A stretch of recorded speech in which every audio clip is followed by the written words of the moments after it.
శ్రీ సౌనకాన్వయ భయోన్నతం పూర్ణచంద్రం శ్రీ శ్రీనివాస గుల్లప్తదనిట్టకంతం శ్రీ వేదాంతయుగ్మ వసీగణ ప్రవీణం శ్రీ దేగలీశ గురువర్య మహం ప్రబత్తే శ్రీ శైలేశ దయాబాటం தீபத்யாதி குணார்ணவம் யதீந்திர பிரவணம் வந்தே ரம்யஜாமாதர முன்னம்.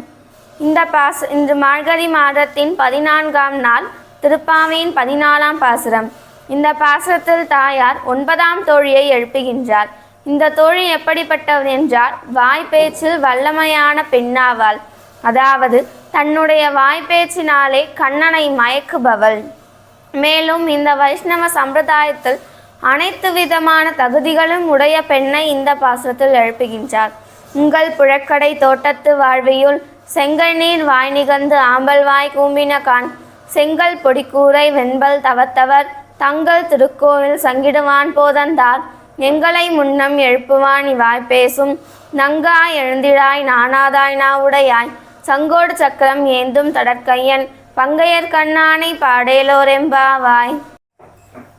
ஆண்டாள் தாயார் இந்த தோழியை எழுப்புகின்றார். எப்படி என்றால், பொழுது விடிந்துவிட்டது என்று கூறி எழுப்பினார். அந்த பெண் வாய்ப்பேச்சில் வல்லமையான பெண் அல்லவா? அந்த பெண் கூறுகின்றார், பொழுது விடிந்ததற்கான சில அடையாளங்களை கூறுங்கள் என்று. அதற்கு ஆண்டாள் தாயார் கூறுகின்றார், செங்கல் நீர் வாய் நிகழ்ந்து ஆம்பல் வாய் கூம்பினகான், தாமரை பூக்கள் மலர்ந்து விட்டன, அல்லிப்பூக்கள் குமிந்து விட்டன என்று கூறினார். அதாவது நம்முடைய ஹிருதயம் ஒரு தாமரை பூவின் மொட்டு போன்றது. அந்த தாமரை பூவின் மொட்டு மலர வேண்டும் என்றால் சூரியனுடைய உதவி தேவை. அதுவே அந்த குளத்தில் இருந்தால்தான், சூரியனுடைய உதவி இருந்தால்தான் அந்த பூ மலரும். அந்த பூவை எடுத்து நாம் வேறு ஏதாவது ஒரு இடத்தில் வைத்தோமேயானால் அதே சூரியன் அதை வாட்டி வதைத்து அதை வீணாக்கிவிடும். அதே போன்று நம்முடைய ஹிருதயமான இந்த தாமரை பூவின் மொட்டை பாகவதர்களுடன் இருந்தால்தான் பகவானுடைய கருணையின் குணத்திற்கு நாம் ஆளாவும். அதுவே நாம் அவனை தனியாக சென்று சேவித்தோமேயானால் அவனுடைய சுவாதந்திரியம் குணத்திற்கு நாம் ஆளாவும். ஆகையால் நீ கண்ணனை தனியாக சேவிக்கக்கூடாது, எங்களுடன் சேர்ந்து வா என்று தாயார் கூறுகின்றார். அதற்குள்ளிருக்கும் பெண்ணோ, நீங்கள் என்னை காண வேண்டும் என்கின்ற ஆசையினாலே தாமரைப்பூ எப்படி பூத்து இருக்குமோ அதே போன்று வந்தீர்கள். நான் இன்னும் எழுந்திருக்கவில்லை என்று தெரிந்த பிறகு அல்லிப்பூ எப்படி குமியுமோ அதே போன்று இருக்கின்றீர்கள். ஆகையால் இங்கு 2 பூக்களுமே உங்களுடைய ஹிருதயம்தான். இன்னும் பொழுது விடியவில்லை. அப்படி பூக்கள் பூத்திருந்தாலும் இதை நீங்கள் எங்கு கண்டீர்கள் என்று உறங்கிக் கொண்டிருக்கும் பெண் கூறினார். அதற்கு ஆண்டாள் தாயார் கூறுகின்றார், உங்கள் புழக்கடை தோட்டத்து வாழ்வியுள், உன்னுடைய தோட்டத்தில் இருக்கும் குளத்தில்தான் நாங்கள் கண்டோம் என்று ஆண்டாள் தாயார் கூறினார். அதற்கு உள்ளிருக்கும் பெண் கூறுகின்றார், நான் இன்னும் கதவையே திறக்கவில்லை, நீங்கள் எப்படி இதை பார்த்தீர்கள் என்று கூறினார். அதாவது இங்கு ஊரில் இருக்கும் அனைத்து குளத்திலும் பூக்கள் பூத்தாலும் என்னுடைய வீட்டிலிருக்கும் குளத்தில் பூக்கள் பூக்காது.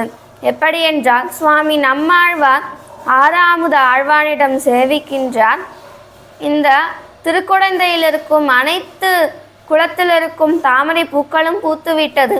ஆனால் உன் திருமேனியில் இருக்கும் அந்த தாமரை பூவை போன்ற கண்கள் என்னை பார்க்க பூக்கவில்லையே என்று சுவாமி நம்மாழ்வார் 6வது ஆழ்வானிடம் சேவிப்பாராம். அதே போன்று இங்கு ஆயர்பாடியில் இருக்கும் அனைத்து குளத்தில் இருக்கும் பூக்கள் பூத்தாலும் என்னுடைய வீட்டிலிருக்கும் பூக்கள் பூக்கவில்லை. ஆகையால் நீங்கள் மற்றொரு அடையாளங்களை கூறுங்கள் என்று உறங்கிக் கொண்டிருக்கும் பெண் கூறினார்.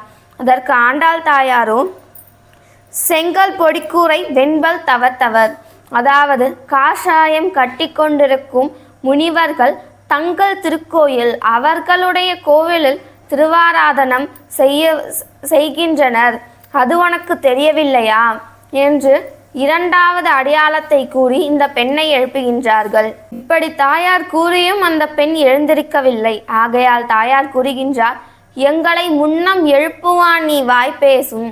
அதாவது சென்ற நாள் எங்களிடம் நீ கூறினே அல்லவா, எங்கள் அனைவரையும் நீதான் முன்னிலையில் வந்து நீ எழுப்புவீர் என்று நீ கூறினல்லவா, இப்ப நீயே இப்படி தூங்கலாமா என்று தாயார் கூறுகின்றார். எங்களை முன்னம் எழுப்புவான் நீ வாய் பேசும் இப்படி நீ பேசின அல்லவா, இப்பொழுது நீனே இப்படி தூங்கலாமா? எழுந்திருச்சு வா. நங்காய், அதாவது இந்த வைஷ்ணவ சம்பிரதாயத்தில் அனைத்து விதமான லட்சணங்களையும் உடைய பெண்ணே, நீ தூங்கலாமா? எழுந்திராய். நங்காய் எழுந்திராய். நீயே இங்கு தூங்கக்கூடாது, நீ எழுந்திருக்க வேண்டும். நானாதாய், அதாவது இப்படி நீ சென்ற நாள் சொல்லிவிட்டு உங்கள் அனைவரையும் நான் தான் எழுப்புவேன் என்று கூறிவிட்டு நீயே இப்படி தூங்கலாமா? இது உனக்கே தகுமா? உனக்கு ஞானம் இருக்கின்றதா? இப்படி நீ கூறலாமா? இது தவறு இல்லையா என்று ஆண்டாள் தாயார் கூற அந்த பெண்ணோ கோபித்து கொண்டார். ஆகையால் அந்த பெண்ணனுடைய மனம் சமாதானம் அடையும்படி அடுத்த வார்த்தை நாவுடையார். சரி, நீ கோபித்து கொள்ளாதே. நீ எப்படிப்பட்டவர் என்றால் நாவுடையார். எங்கள் அனைவரையும்